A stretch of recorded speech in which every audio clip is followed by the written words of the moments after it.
Mesdames et messieurs, bonjour et bienvenue à cette autre édition de votre émission Autant le dire. Le Cameroun fait face aujourd'hui à une montée exponentielle des cas de contamination au nouveau coronavirus avec pas moins de 721 décès déjà enregistrés. Si le gouvernement soutient que la situation est certes préoccupante mais pas pour autant alarmante, le personnel de santé, lui, étouffe. C'est dans ce contexte qu'on annonce l'arrivée au Cameroun des premières doses de vaccins anti-Covid.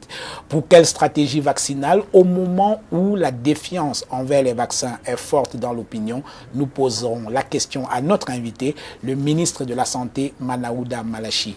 Merci de rester fidèle à Naya TV. Merci de regarder Autant le dire. Monsieur le ministre, bonjour. Oui, bonjour. Merci. Monsieur le ministre, d'accepter notre invitation pour cette émission. C'est un honneur de vous recevoir. Alors, quelle est la situation actuelle du Covid-19 au Cameroun? Alors, globalement, je dois déjà dire que la situation continue d'être suivie étroitement par Monsieur le Président de la République, Son Excellence Paul Biya, par le Premier ministre chef du gouvernement à travers ces réunions d'évaluation hebdomadaire que nous faisons, et sur le terrain par le corps médical. Aujourd'hui, nous avons, en termes de contamination, nous avons, pour la semaine qui vient de passer, nous avons environ 4000 nouvelles contaminations. Nous avons 4500 guéris. Ça veut dire quand même que nous sommes en train d'évoluer. Nous avons malheureusement encore 53 décès pour la semaine qui vient de passer. Je rappelle quand même qu'en rapport avec la semaine précédente, oui, nous sommes en baisse parce que nous avions la semaine précédente 88 décès. Donc après ça, nous avions eu 77. Là, nous sommes à 53. Ça veut dire que les indices que nous avons sur le terrain, c'est que nous avons atteint un plateau et peut-être qu'on a quelques raisons d'espérer, n'est-ce pas, être en train de redescendre un tout petit peu. Mais nous avons été très haut quand même dans cette transmission-là. Oui. Alors justement, en février dernier, vous disiez déjà que la situation était préoccupante, mais pas alarmante. Est-ce que vous diriez la même chose aujourd'hui? Oui, nous n'avons pas atteint la cote d'alarme. Vous le savez très bien. Comparaison n'est pas raison. Nous avions des pays dans lesquels aujourd'hui qui sont débordés, les formations sanitaires sont débordées. Nous avons des pays où on a eu 4000 décès en 24 heures. Ça n'a pas été encore le cas du Cameroun. Nous sommes aujourd'hui à un taux d'occupation de lits au Cameroun de 13%. Donc nous pensons que nous ne sommes pas encore débordés. Donc on n'a pas atteint une cote d'alarme. On est dans une situation préoccupante. La bonne nouvelle ici, c'est que les populations commencent à percevoir, n'est-ce pas, le risque, commencent à percevoir la nécessité, effectivement, de respecter les mesures barrières et de porter systématiquement leur masque, comme l'a indiqué Monsieur le Président de la République. Nous savons que à l'observation, il y a encore, n'est-ce pas, il y a encore un effort à faire de la part de la population dans la recherche des soins. C'est-à-dire que lorsqu'ils ont un symptôme, ils ont des choses qu'ils soupçonnent, ils ne vont pas spontanément vers nos formations sanitaires. Oui. Et donc arrivent généralement en retard dans des moments où ils ont déjà un tableau clinique assez critique et puis là, ça devient difficile pour nos formations sanitaires de les récupérer. Alors, est-ce que les chiffres que vous avancez aujourd'hui ne sont pas un tout petit peu minimisés quand on sait qu'il y a en ce moment, enfin, il y a depuis quelque temps, des problèmes d'accès aux tests de dépistage du Covid? Alors, je voudrais une fois de plus sur ce problème de tests dire que, parce que j'ai entendu ça et là qu'il y a eu des ruptures à gauche, il y a eu des ruptures à droite. Il n'y a pas eu de rupture de tests. Nous avons, ne serait-ce que pour que vous soyez informés sur la question, la semaine qui vient de passer, on a fait 74 000 tests. Je reconnais que ce n'est pas notre niveau habituel parce qu'on était déjà à 180 000 tests par semaine. Mais nous avons quand même fait 74 000 tests. Si on n'en avait pas, on ne devrait pas être en train de faire 74 000 tests. En ce moment, nous avons plus de 400 000 tests en stock. Alors, je ne pense pas qu'on soit dans une... Et ça, nous parlons de TDR, parce qu'en termes de PCR, nous en avons aussi. Donc, je ne souhaite pas qu'on soit dans une situation de rupture. Maintenant, l'intérêt de votre question peut aller dans le sens où on n'a pas eu peut-être la performance de la semaine précédente. Est-ce que c'est en rapport avec cela?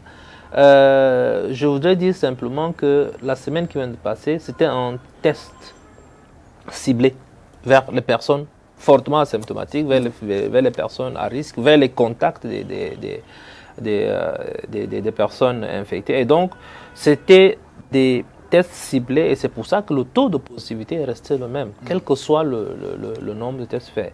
Et donc, ça n'a rien à voir avec la rupture. Alors, il n'y a pas de rupture de test, dites-vous, mais comment expliquez-vous qu'on ait observé il y a quelque temps, c'était la semaine dernière, si je ne m'abuse, à Douala par exemple, des voyageurs qui sont arrivés au Cameroun et qui ont fondu dans la nature sans être testés comme cela devrait être le cas. Comment expliquez-vous cela s'il n'y a pas de rupture de test, comme vous le dites? Alors, c'est une anecdote. Oui. Je vais vous dire que c'est une anecdote. Pourquoi? Expliquez-nous. J'étais avec un haut responsable, c'est d'ailleurs du corps diplomatique, à ce moment-là, où il reçoit dans son téléphone un message indiquant un problème de testing à l'aéroport. Il rupture en ce moment du test, les voyageurs sont en train de partir. Il reçoit ce message.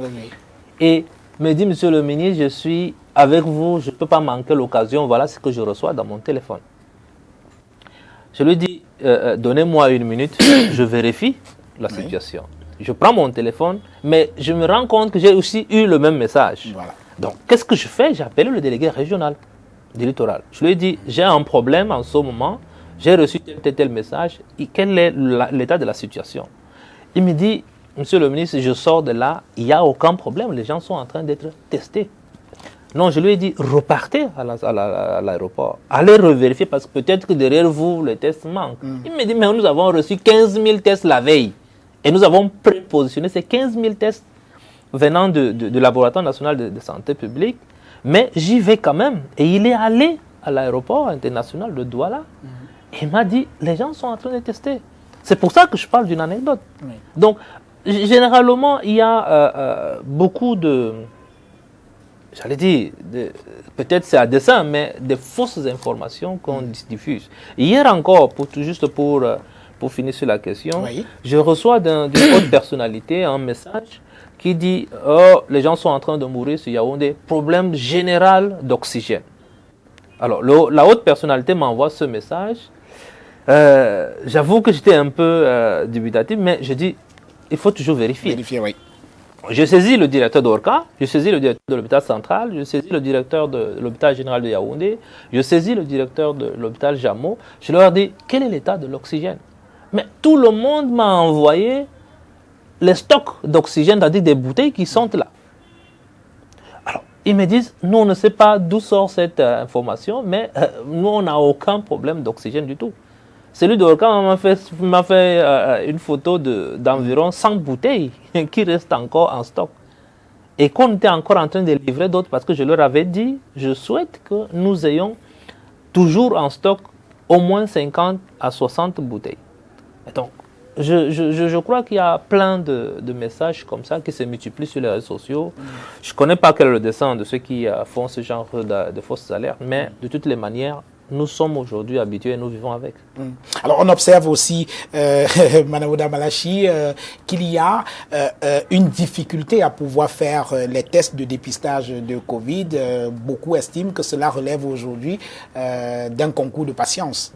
Qu'est-ce qu'on peut faire pour multiplier les tests et les rendre beaucoup plus faciles? Disons que sur ce point, je crois qu'ils ont un peu raison. Oui. Parce que au plus creux de l'épidémie, il y a de cela quelques temps, on avait multiplié effectivement des sites de prélèvement pour faire les tests. Lorsqu'on a eu la calmie entre juillet, août, septembre, octobre, jusqu'à novembre, il n'y avait plus d'intérêt pour les tests, donc ils ne venaient plus. C'est-à-dire les populations ne se faisaient plus tester, ils ne venaient plus. Et naturellement, ces sites ont été, pour certains, démobilisés par le corps médical. Et donc, depuis la résurgence de l'épidémie, nous avons instruit que ces sites soient rouverts, redynamisés, et pour qu'on ait davantage de personnes qui viennent se faire tester. Et donc, ces sites sont en train de le faire. Il y a une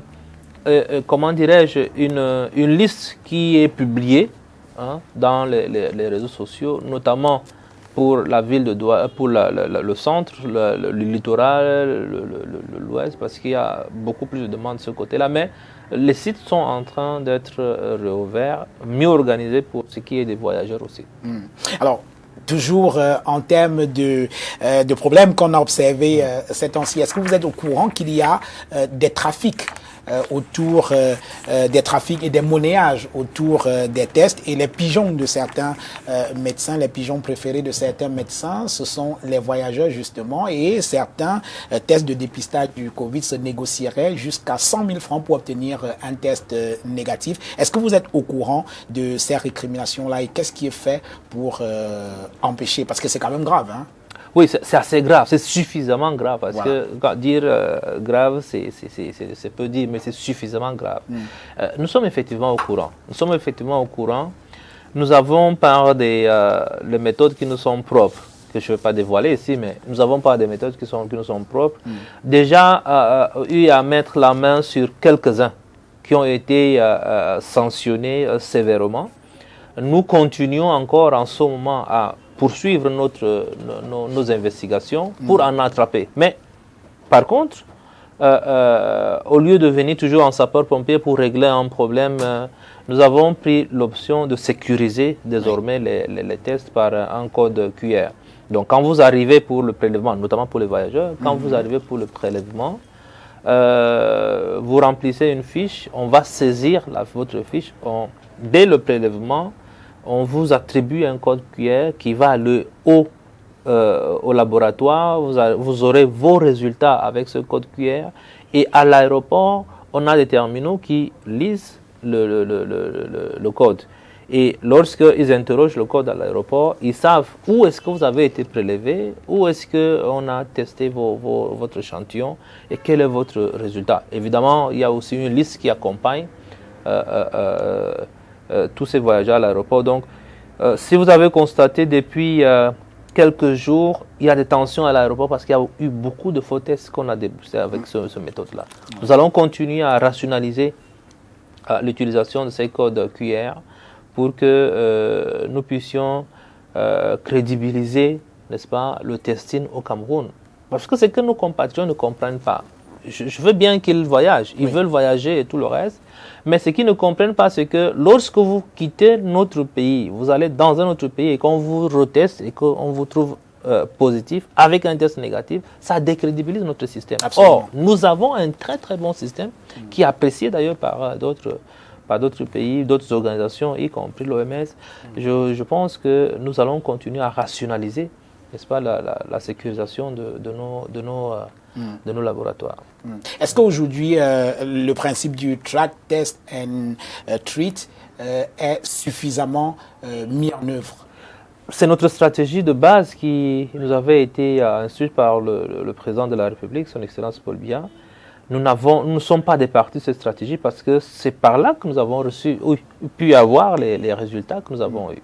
Et donc, c'est une stratégie qui est en cours et qui se pratique au jour le jour. Oui. Alors, on parle aujourd'hui d'une nouvelle vague de contamination au coronavirus. Il semble que le virus a changé, il est plus virulent qu'il y a un an lorsque la maladie est arrivée au Cameroun. Est-ce que le protocole de prise en charge des malades du Covid a changé également?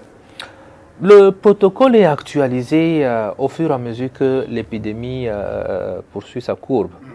Je peux vous dire qu'au jour d'aujourd'hui, nous avons déjà eu 3 actualisations de ce protocole par le conseil scientifique.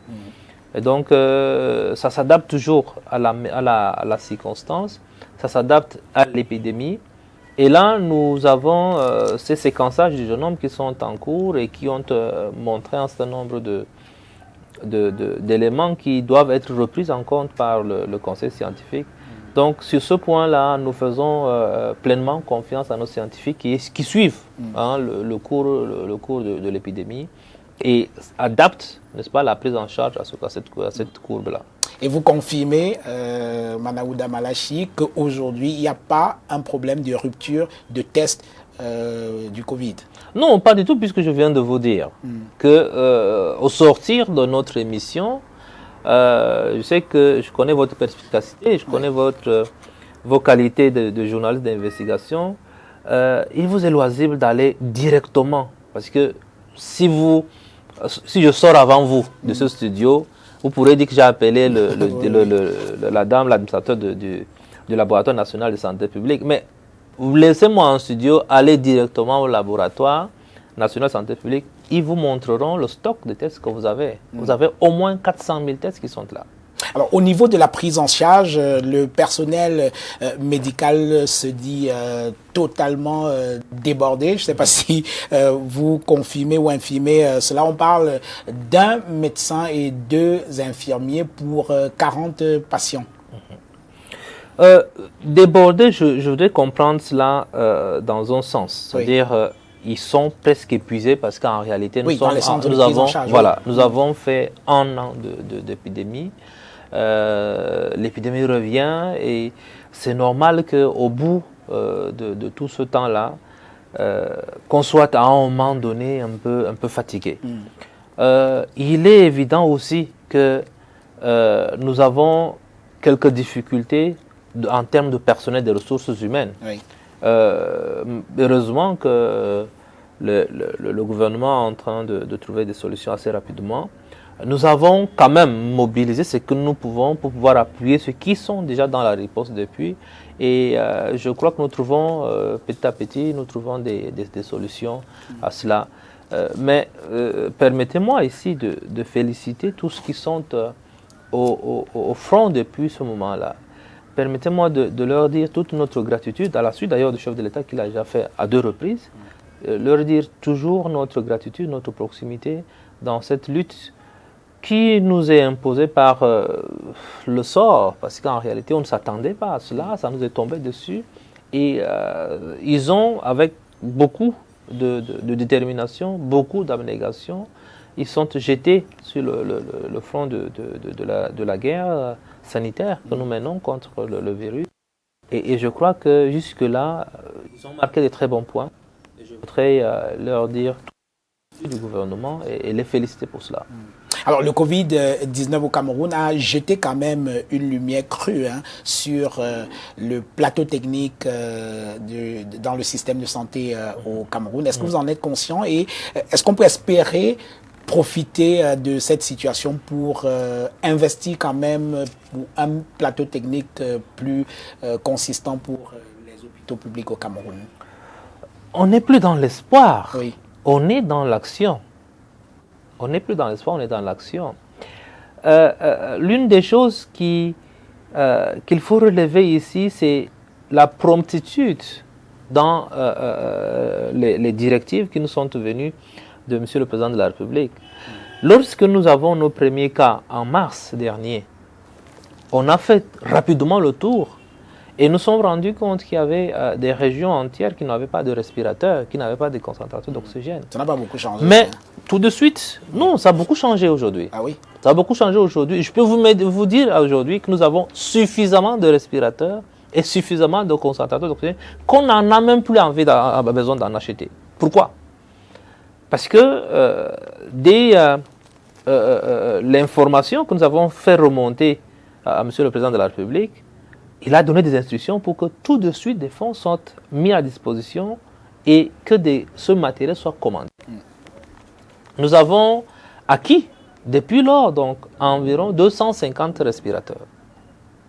Nous avons acquis environ 1400 concentrateurs d'oxygène qui sont là aujourd'hui. Et donc, si vous voyez un peu ce que je veux dire, c'est que le problème aujourd'hui n'est plus l'équipement, le plateau technique sur ce point-là, mais c'est davantage des ressources humaines formées. Parce qu'on a très peu d'anesthésistes réanimateurs dans notre pays et nous sommes en train de travailler avec les administrations en charge de recrutement, de formation pour qu'on en forme beaucoup. Oui. Nous avons fait venir des experts pour former déjà ceux qui sont là, pouvoir utiliser au moins le matériel que nous avons. Mais le problème n'est plus au niveau de ce plateau technique-là, c'est au niveau des ressources humaines. Et donc, vous allez pouvoir renforcer les ressources humaines dans les hôpitaux du Cameroun. Oui, ça nous sommes en train de faire. Une formation a déjà eu lieu à Douala. Oui. Une autre a eu lieu à Yaoundé. Des formations sont prévues dans les différentes agglomérations pour pouvoir permettre, ne serait-ce qu'à ces formations sanitaires, d'utiliser le matériel qui est à leur disposition. On a l'impression que vous êtes plus au chevet des hôpitaux, des centres urbains Yaoundé et Douala et l'arrière-pays. Est-ce que vous vous y préoccupez? Bien entendu, quand je parle des grandes agglomérations, c'est qu'aujourd'hui, nous savons que dans les 10 chefs-lieux de région, vous avez des hôpitaux régionaux. Et vous avez des hôpitaux régionaux annexes dans d'autres. Donc, ce que nous avons fait, c'est dire tous les hôpitaux régionaux devraient avoir au moins 3, 4, 5 respirateurs. C'est qui est fait. Nous sommes dit les hôpitaux du district doivent avoir au moins 3, 4, 5 concentrateurs d'oxygène. C'est ce qui est fait. Nous sommes en train d'organiser la régulation médicale dans chaque région pour qu'il y ait un peu plus d'ambulances, un peu plus d'équipements dans ce sens-là pour pouvoir faire de la régulation dans les régions. Et ça, c'est en train de se mettre en place. Donc, en réalité, il n'y a pas que Yaoundé, il n'y a pas que Douala, il n'y a pas que Bafoussam, il y a toutes les régions du Cameroun parce que le président de la République, il est très préoccupé par la santé de tous les Camerounais, pas simplement de ceux vivant à Yaoundé et à Douala. Je vous propose, Manaouda Malachi, de prendre une petite pause, 30 secondes, et nous revenons juste derrière pour la suite de cette émission. Nous avons pensé. Pour mieux répondre à vos attentes, nous avons rehaussé le standing.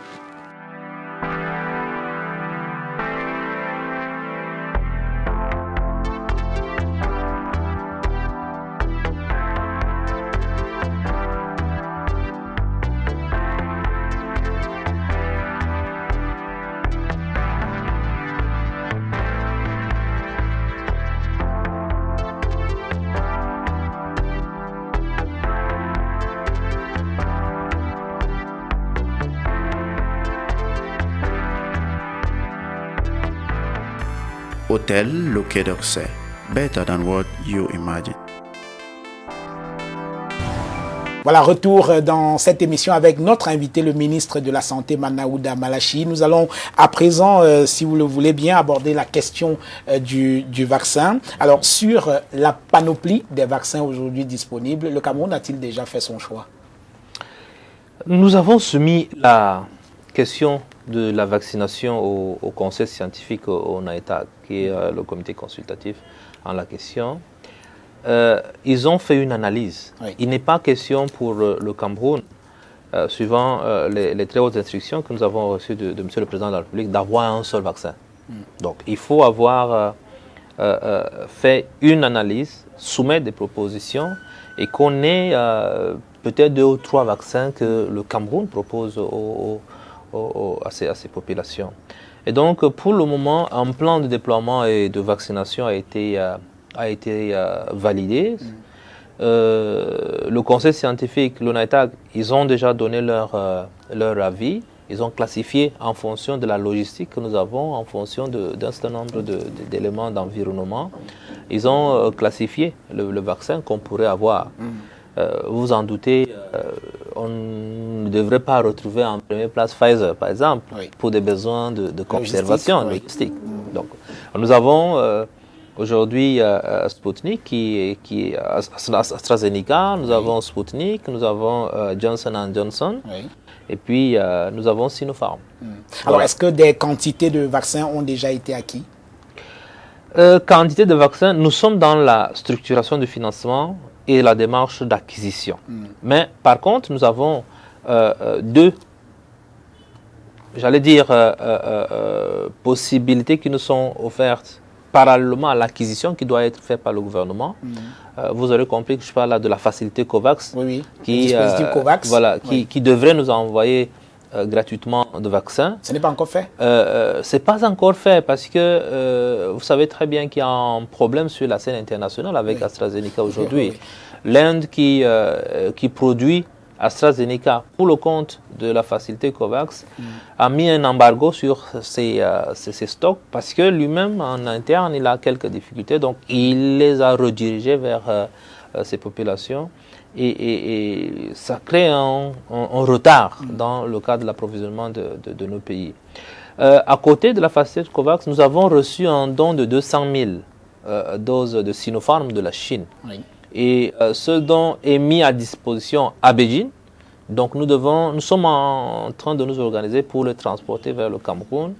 Les dispositions ont déjà été prises. Le transporteur, disons-le comme ça, a déjà été payé. Nous pensons que d'ici une semaine et demie, nous pourrons avoir ces 200 000 doses de Sinopharm au Cameroun. Alors, et les premières vaccinations, vous les estimez à quand, à peu près? D'ici, dès que nous avons les premières doses sur notre territoire, ce que nous allons faire, c'est que ces premières doses vont concerner toutes les régions. Donc, on ne va pas simplement vacciner dans une région et laisser les autres. Donc, le PEV qui est habitué, n'est-ce pas, dans le cadre de la vaccination, le PEV, c'est le programme élargi de vaccination. Donc, qui est habitué, va à la réception des premières doses à l'aéroport, disséminer, parce qu'on a déjà fait quelques répartitions à travers les 10 régions, disséminer, les transporter, ces doses vers d'autres régions et que le lancement puisse s'organiser 2 ou 3 jours plus tard sur l'ensemble du territoire national pour que nous soyons dans cette perspective d'équité et de justice sociale que le président de la République promet tout le temps. Alors, quel est votre dispositif vaccinal? Qui est-ce qu'on vaccine en premier? Parce que 200 000 doses reçues des Chinois, ce n'est pas assez pour 25 millions de Camerounais. Qui va bénéficier des premiers vaccins? Je reconnais que ce n'est pas assez, mais le gouvernement est en train de faire des démarches pour en acquérir davantage. Mais même si on en avait 25 millions de doses tout de suite, le Conseil scientifique a établi l'ordre des priorités de ceux qui doivent, des cibles. Et dans la première vague, parce que la vaccination a 2 objectifs, rappelons-le comme ça, le premier objectif, c'est de pouvoir réduire, n'est-ce pas, les formes sévères et les mortalités. Absolument. Et le second objectif, c'est de réduire la transmission tout court. Et donc, comme le premier objectif est ce qui est plus pressant aujourd'hui, donc il faut réduire les formes sévères et les mortalités, il faut donc vacciner en priorité les personnes les plus exposées. Et donc, nous parlons là des personnes de santé, nous parlons là des personnes de plus de 50 ans vivant avec des comorbidités. Nous parlons là des personnes vulnérables tout court. Et puis, deuxième vague maintenant, nous aurons tous qui sont également exposés comme les enseignants, les groupes spéciaux et puis la grande masse. Alors, on observe un peu partout dans le monde une défiance sans précédent envers les vaccins anti-Covid. Quelle est votre stratégie pour amener les Camerounais à accepter de se faire vacciner? Disons-le comme ça, c'est que ce n'est pas la première fois qu'on observe. De tout temps. Mais c'est encore plus fort maintenant. De tout temps, dès qu'il y a un nouveau vaccin, dès qu'il y a une nouvelle molécule, il y a d'abord la guerre des firmes qui est derrière. Maintenant, il y a certains experts, pseudo-experts, qui sortent de nulle part, viennent aujourd'hui se mettre comme le sauveur de l'humanité en disant non, ne vous vaccinez pas parce que vous allez mourir de ci, de cela. Ça, on l'a toujours constaté. Maintenant, quelle est la stratégie que nous avons mis en place? J'allais dire que le PEV sait comment faire dans ce genre lorsqu'on nous faisons une introduction d'un nouveau vaccin. Mais ce que nous avons également constaté, par ailleurs, certains pays nous ont donné d'ailleurs raison, c'est que dans ces États-là, au début, on a 70 à 80% de réticence au vaccin. Mais dès que le vaccin est arrivé, et qu'on a dit, c'est même pas pour tout le monde, d'abord pour tel ou tel groupe, parce que c'est priorisé, on a vu un regain des populations et qui ont commencé à critiquer le gouvernement de n'avoir pas amené autant de vaccins que... Donc ça, nous ne soyons pas surpris que nous ayons ce genre de schéma. Et donc, pour le moment, il y a une stratégie de communication qui a été élaborée par le PEV, qui, avec des éléments de langage clairs sur le bien fondé de la vaccination, sur les avantages de la vaccination, sur les groupes concernés, la procédure mise en place dans le cas de suivi, d'abord la vigilance en termes de vaccination, mais la pharmacovigilance après, pour voir s'il y a les effets secondaires. Donc il y a toute une batterie de communication qui va suivre, n'est-ce pas, qui a d'ailleurs commencé déjà et qui est en train de s'opérer sur le terrain, mais qui va suivre jusqu'au moment où nous aurons les premières doses. Alors, il y a également un peu partout dans le monde une véritable communication politique autour des vaccins. On voit des chefs d'État, des chefs de gouvernement, des ministres qui se font vacciner devant les caméras.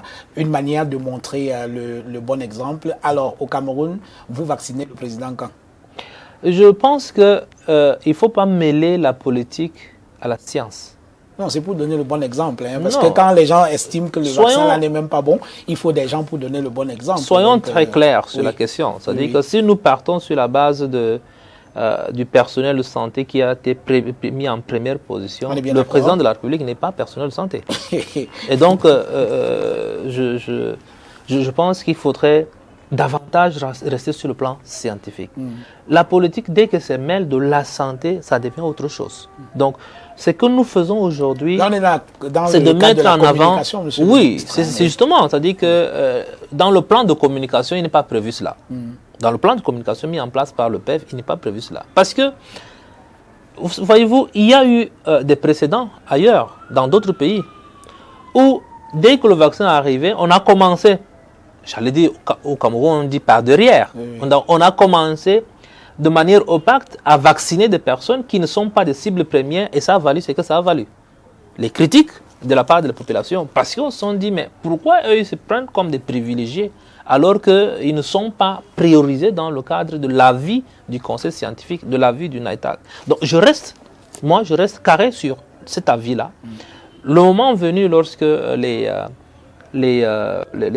premières doses vont arriver, nous suivrons l'avis du conseil scientifique. D'ailleurs, nous avons laissé l'organisation de toute la vaccination au PEV, au programme élargi de vaccination, qui sait très bien le faire et qui ne nous avait pas appelé sur les feux de la rampe lorsqu'il fallait vacciner contre la polio, lorsqu'il fallait vacciner contre la méningite ou tout autre. Maintenant, si pour les besoins de la cause, pour, j'allais dire, si ça peut rassurer tout le monde, nous ferons ce qui sera à notre pouvoir de faire. Au Gabon, on a vu Ali Bongo et son épouse se faire vacciner devant les caméras, au Sénégal, ainsi de suite. Donc, chez nous, bon, alors, si le président n'est pas chaud pour se faire vacciner devant les caméras, même le Premier ministre... Mais je peux vous dire que le Gabon n'est pas le Cameroun n'est pas le Sénégal. Nous sommes au Cameroun, laissez le Cameroun gérer le président non, le Premier ministre non, et vous-même, est-ce que vous allez vous faire vacciner? Nous sommes au Cameroun, nous allons implémenter notre plan de vaccination. Oui, mais les populations camerounaises ne sont pas des extraterrestres, parce que c'est quand même des choses qui peuvent rassurer au moment où le vaccin est fortement critiqué. Rassurez-vous, monsieur Boubacaï. On aimerait quand même rassurez-vous que nous allons rassurer autant que ça va nous rassurer de voir quelqu'un parmi vous se faire vacciner devant les caméras. Rassurez-vous qu'on vous apportera toutes les assurances possibles dans ce moment-là. Et s'il faudra que cette assurance passe par telle ou telle autre chose, nous le ferons. Mais dites-vous bien qu'on ne peut pas apporter un vaccin pour nuire à nos propres populations. Ce n'est pas possible. Ce n'est pas envisageable de toutes les manières. Et donc, toutes les assurances qui seront demandées, nous les apporterons le moment venu. Mais nous n'en sommes pas encore là. Tout ce que nous avons aujourd'hui, c'est un plan national de déploiement et de vaccination. Tout ce que nous avons, c'est un schéma de vaccination mis en place par le programme élargi de vaccination. Tout ce que nous avons, c'est un avis du Conseil scientifique et du NATAC sur les cibles prioritaires de la vaccination. En tenons-nous à l'avis scientifique, laissons-les faire et nous allons suivre. Il n'y a malheureusement pas que le coronavirus dans la vie, hélas. On a l'impression, Manaouda Malachi, que au profit du coronavirus, les autres maladies sont un peu orphelines aujourd'hui, alors que ces maladies continuent de sévir. Je ne voudrais pas parler du VIH-Sida, je ne voudrais pas parler de la tuberculose, du paludisme, ainsi de suite. Est-ce que vous avez abandonné les autres maladies? Je voudrais rappeler à votre mémoire que nous avons été certifiés libres pour polio, pays libre polio, au moment où le coronavirus était à son comble. Ça voudrait dire que, et pour être certifié, il faut documenter la vaccination dans presque toutes les 10 régions.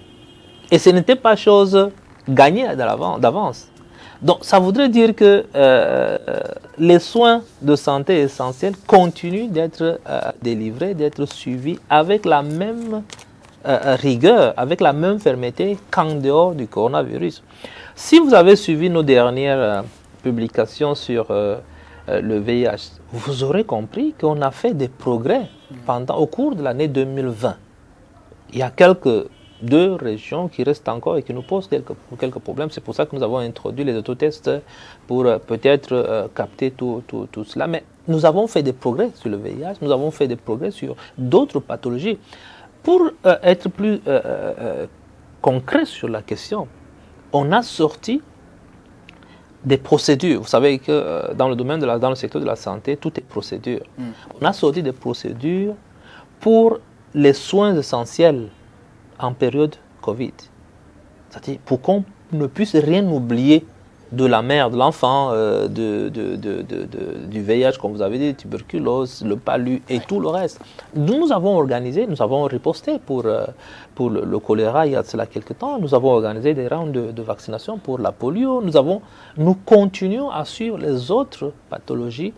Et le coronavirus est suivi dans le cadre d'une organisation qui est mise en place spécifiquement pour le coronavirus, qui est la gestion, le système de gestion d'incidents logé au niveau du centre des urgences.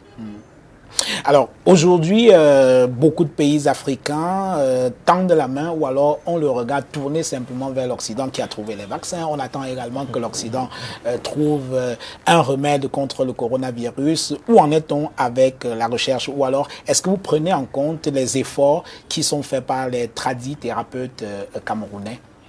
Oui, bien entendu. Il y a de cela quelques heures, sinon quelques jours, que nous avons dépêché une mission de la direction de la pharmacie et des laboratoires auprès d'un certain nombre de promoteurs des médicaments traditionnels améliorés. Oui.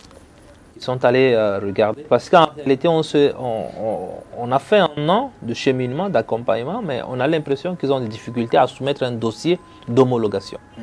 Et donc, est-ce que ce n'est pas de la bureaucratie? Ce n'est pas de la bureaucratie parce que toute chose que vous autorisez de manière formelle, vous incombe, la responsabilité vous incombe désormais. Et si vous ne vérifiez pas que le produit n'est pas toxique, n'est pas efficace, vous pouvez autoriser quelque chose qui aura plutôt des répercussions dans le système de santé et dans la vie des Camerounais. Et ça, ce n'est pas le rôle de notre secteur. Donc, ce que nous faisons, c'est que nous rassurons quand même que, déjà en termes de toxicité et d'innocuité du produit, et maintenant en termes d'efficacité, après avoir isolé le principe actif, en termes d'efficacité, on pourrait concevoir. Nous avons d'ailleurs tenu une grosse réunion avec l'ensemble des acteurs de la médecine traditionnelle il y a une semaine, et au cours de laquelle nous sommes tombés d'accord sur quelques principes de base. C'est-à-dire, nous reconnaissons que dans la phase asymptomatique, d'abord, nous avons reconnu globalement le rôle qu'a joué la médecine traditionnelle camerounaise dans le cadre des résultats obtenus au cours de l'année 2020. Et nous les avons encouragés à continuer à jouer ce rôle. Et maintenant, nous nous sommes dit du moment où nous reconnaissons ce travail qui a été fait, n'est-ce pas, par la médecine traditionnelle, il est question de permettre que, pour ceux qui le souhaitent, oui, même dans nos formations sanitaires, pour ceux qui le souhaitent, puissent prendre, et ça sera quelques préqualifications, souhaitent prendre ce produit, on va l'admettre, mais dans la phase asymptomatique.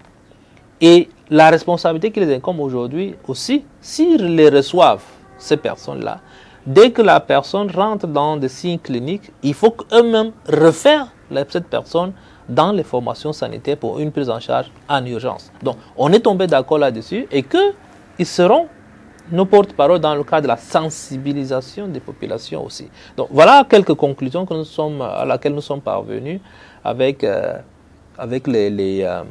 les acteurs de la médecine traditionnelle. Et je pense que nous sommes plutôt en train d'évoluer vers un accompagnement, vers une homologation de quelques produits déjà. Alors, ce n'est pas ce que dit le président de l'Ordre national des médecins. Il a dit que chacun doit rester dans son couloir. Une manière de dire que tout ce que les gens proposent comme écorce pour guérir du Covid, c'est de la poudre de perlimpinpin. Mais vous savez très bien qu'il est dans son rôle. Il est président des médecins. Médecin, c'est la médecine moderne. C'est lui qui fait de la médecine traditionnelle. Vous dira, oh, mais les médecins, ils ne valent rien. C'est nous qui faisons. Chacun est dans son rôle. Oui. C'est pour ça que nous sommes là pour faire de la régulation. C'est ça notre rôle. C'est de faire de la régulation, de dire aux uns et aux autres, ça c'est bon, ça c'est bon. Voilà comment nous pouvons trouver un terrain d'entente pour pouvoir évoluer dans le but de sauvegarder la santé de nos compatriotes. Voilà le rôle que nous avons aujourd'hui. Mais sinon, chacun est dans son rôle, que ce soit les acteurs de la médecine traditionnelle, que ce soit les médecins, avec l'ordre des médecins, chacun est dans son rôle. Alors, la riposte camerounaise contre le coronavirus a donné lieu à une mobilisation importante de fonds. Et vous savez, lorsqu'on parle d'argent, cela suscite beaucoup de commentaires. Vous en avez certainement entendu. On ne va pas revenir là-dessus. Alors, Manaouda Malachi, est-ce que vous pensez avoir géré l'argent des Camerounais jusqu'à présent en bon père de famille? J'ai du mal. C'est beaucoup d'argent. J'ai du mal à dire quelque chose sur la question, tant il est vrai que nous avons, au fur et à mesure que nous évoluons, rendu public tout ce que nous faisons. Est-ce que nous avons géré l'argent des Camerounais? Est-ce que nous les avons utilisés à travers le trésor public? Est-ce que nous avons géré beaucoup d'argent ou peu d'argent? Vraiment, chaque Camerounais a eu le loisir de se rendre compte de ce que nous faisions au quotidien. Je pense que c'est largement suffisant sur ce point-là. Donc, tous les audits qu'on annonce ça et là vous laissent à 37? Les audits se font, c'est normal.